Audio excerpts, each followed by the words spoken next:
اس اعتبار سے لیکن جو مسلمان ہے اس کے لیے تو پھر معیار ہو گیا ہے کتاب و سنت.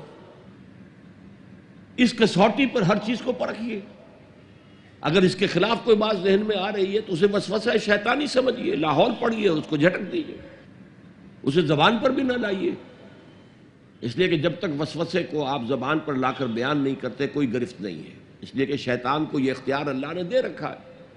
الذی یوسوس فی صدور الناس، وسوسہ اندازی وہ کرتا ہے، لیکن یہ کہ آپ اس کے وسوسے کو قبول کرتے یا نہیں کرتے یہ آپ کا اختیار ہے.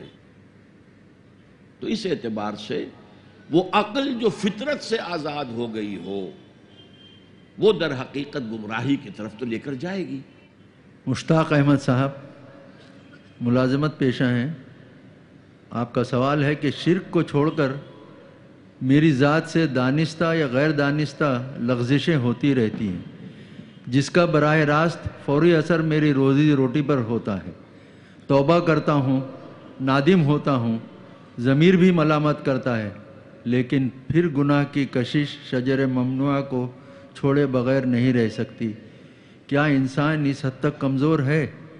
تدارک کیا کرنا چاہیے؟ تدارک کیا ہوگا؟ دیکھیے تدارک تو یہ ہے کہ اپنے ایمان کو اور گہرا کیجئے اور گہرا کیجئے اور گہرا کیجئے.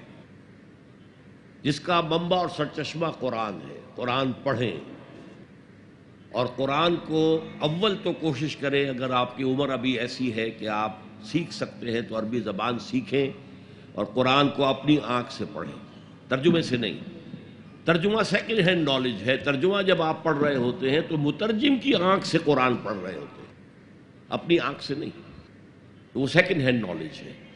وہ نالج دے سکتا ہے، انسپائر نہیں کر سکتا. ترجمہ کبھی انسپائر نہیں کرتا. تو ایمان جو پیدا ہوتا ہے وہ قرآن کو سمجھ کر پڑھنے سے ہے. اس ایمان کی کمزوری کی وجہ سے ایسا ہو جاتا. اچھا یہ بھی ہے کہ بعض طبائع جیسے کوئی جسمانی طور پر بہت قوی ہے، بعض جو کمزور ہیں پیدا ہی لاغر ہوتے ہیں اور پھر ساری عمر لاغر رہتے ہیں. ایسے ہی اندر سے انسان کے اندر جو قوت ارادی ہے وہ بھی بعض کی مضبوط ہوتی ہے، جو فیصلہ کر لیا ڈٹ گئے. بعض کی قوت ارادی اتنی مضبوط نہیں ہوتی.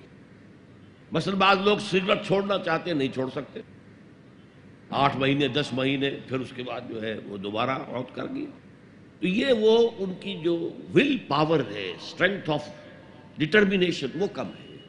تو اللہ نے ان کے لیے بھی فرمایا ہے توابون خطاؤون کل بنی آدم خطاؤون، اور خیر الخطائین التوابون. تمام انسان انتہائی خطا کار ہیں. ان خطا کاروں میں وہ ہیں جو توبہ بہت کرتے ہیں. اور ایسی حدیثیں موجود ہیں کہ جس وقت آپ نے توبہ کی ایک دفعہ اس عمل کو چھوڑنا لازم ہے. اس وقت یہ ارادہ ہونا چاہیے کہ اب دوبارہ نہیں کروں گا. اس وقت دل کے اندر جو ہے پشیمانی ہونی چاہیے. اور اگر وہ حقوق و لباد کا گناہ ہے تو یا تو جس کا پیسہ مارا ہے اس سے معافی حاصل کریں یا کمپنسیٹ کریں. اس لیے کہ حقوق و لباد کے جو معاملات ہیں وہ اللہ معاف نہیں کرے گا. اپنے حقوق کو معاف کرنے میں وہ بہت سخی ہے. اس کے بعد آپ کچھ عرصے کے بعد پھر گناہ ہو گئے پھر توبہ کریں، پھر گناہ ہو جائے پھر توبہ کریں. جڑے رہیں اللہ کے ساتھ. میں اس کی مثال دیا کرتا ہوں، کسی بچے کو ماں مار رہی ہے، وہ بچہ ماں ہی سے لپٹ رہا ہے. اسی طریقے سے اللہ سے لپٹے رہو اور سمجھو کہ ہاں یہ مجھ سے گناہ ہو رہا ہے، پھر دوبارہ. تو اس لیے کوئی حرج نہیں ہے. اگر آپ کی قوت ارادی کمزور ہے تو اللہ تعالیٰ جو ہے آپ کی جو بھی قوت اس نے آپ میں رکھی ہے، آپ کے جینز میں کوئی کمزوری ہے تو میں بیان کر چکا ہوں کہ جو شاکلہ انسان کا ہے قل کل یعمل علی شاکلتہ، یہ وہ جینز کے ذریعے سے بنتا ہے اور ماحول کی وجہ سے بنتا ہے. لہذا اس کے اندر اندر ہی آپ عمل کر سکتے ہیں. تو اللہ تعالیٰ جانتا ہے اور ہر ایک سے وہ اس کی وسعت کے مطابق حساب لے گا. لا یکلف اللہ نفسا الا وسعہا. تم اپنے آپ کو اولاد میں انویسٹ کر دیتے ہو، اپنی پوری جوانی کی قوتیں اولاد کے اوپر صرف کر دیتے ہو. اولاد کتنی ایسی ہے جو والدین کی خدمت کرے پھر بڑھاپے میں کوئی بدلہ دے سکتی؟ ہاں اللہ کے لیے جو کرو گے اس کا بدلہ محفوظ ہے.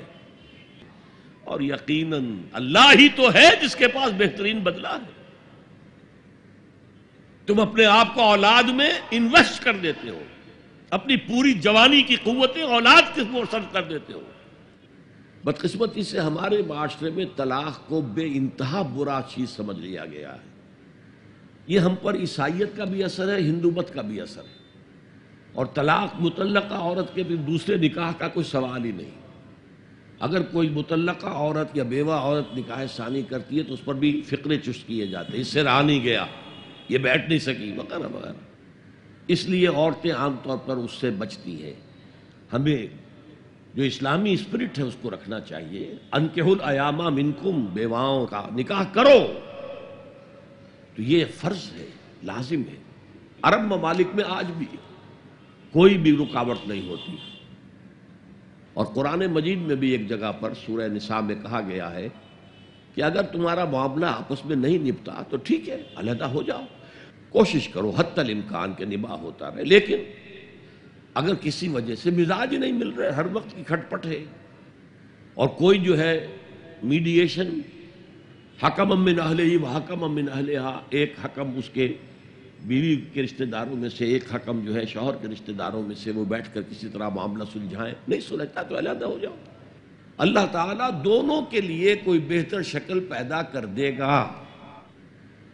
گویا کہ ایک طرح کی پرسویشن ہے کہ بدے نہ رہو زبردستی، چاہے نہ تمہارے مابین محبت ہے، نہ موافقت ہے مزاج کی، ہر وقت کی کل کل ہے، ہر وقت کا جھگڑا ہے، ہر وقت کی جو ہے وہ میں تو ہو رہی ہے، تو اولاد پر بھی منفی اثر پڑ رہا ہے، ان کا کردار جو ہے وہ منفی قسم کا بنے گا، تو اس سے بہتر ہے طلاق۔